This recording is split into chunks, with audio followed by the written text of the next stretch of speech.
প্রথম দাবি, প্রধানমন্ত্রী শেখ হাসিনাকে ছাত্র নাগরিক হত্যার দায় নিয়ে জাতির কাছে প্রকাশ্য ক্ষমা চাইতে হবে।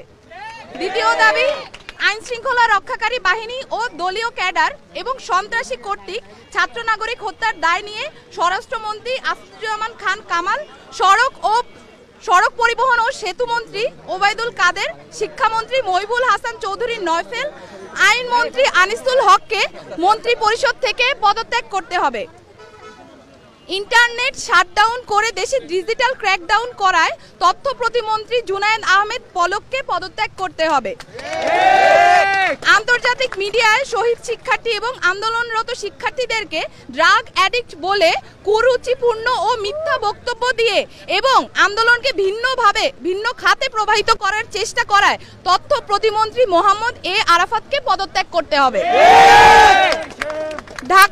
দাবি নাম্বার 3, ঢাকা সহ যত জায়গায় ছাত্র নাগরিক শহীদ হয়েছে সেখানকার ডিআইজি, পুলিশ কমিশনার ও পুলিশ সুপারদের চাকরি থেকে বরখাস্ত করতে হবে। দাবি নাম্বার 4, ঢাকা বিশ্ববিদ্যালয়, জগন্নাথ বিশ্ববিদ্যালয়, জাহাঙ্গীরনগর বিশ্ববিদ্যালয়, রাজশাহী বিশ্ববিদ্যালয় এবং চট্টগ্রাম বিশ্ববিদ্যালয় সহ সারা দেশের প্রত্যেকটি বিশ্ববিদ্যালয়ে যেখানে ক্যাম্পাসে আইন শৃঙ্খলা বাহিনী কর্তৃক শান্তিপূর্ণ আন্দোলনে হামলা হয়েছে প্রত্যেকটি বিশ্ববিদ্যালয়ের ভিসি এবং প্রক্টরকে পদত্যাগ করতে হবে।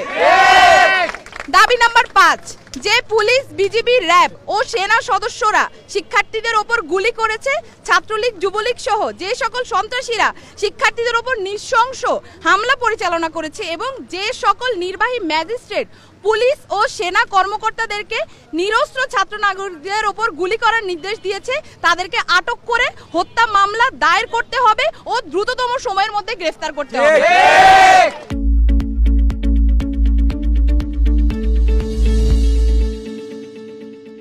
দাবি নাম্বার 6, দেশব্যাপী যে সকল ছাত্র নাগরিক শহীদ ও আহত হয়েছে তাদের পরিবারকে অতি দ্রুত সময়ের মধ্যে যথাযথ ক্ষতিপূরণ প্রদান করতে হবে।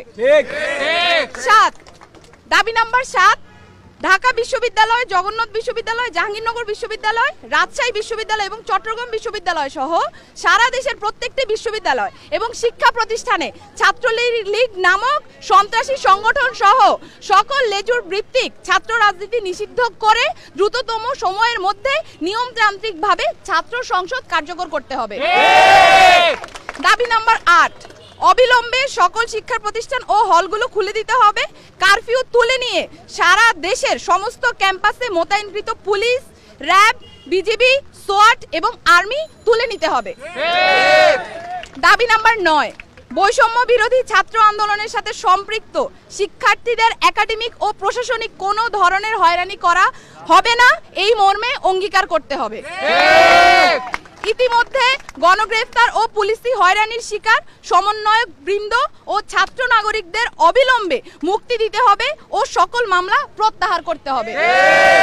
এই ছিল আমাদের 9 দফা দাবি এবং এই 9 দফা দাবিকে সামনে রেখে আমরা আমাদের আন্দোলন পরিচালনা করছি এবং আজকেও আমাদের যে কর্মসূচি সেই কর্মসূচি থেকে আমরা বলতে চাই অবিলম্বে অতি দ্রুত আমাদের যে 9 দফা দাবি সেটা মেনে নিতে হবে।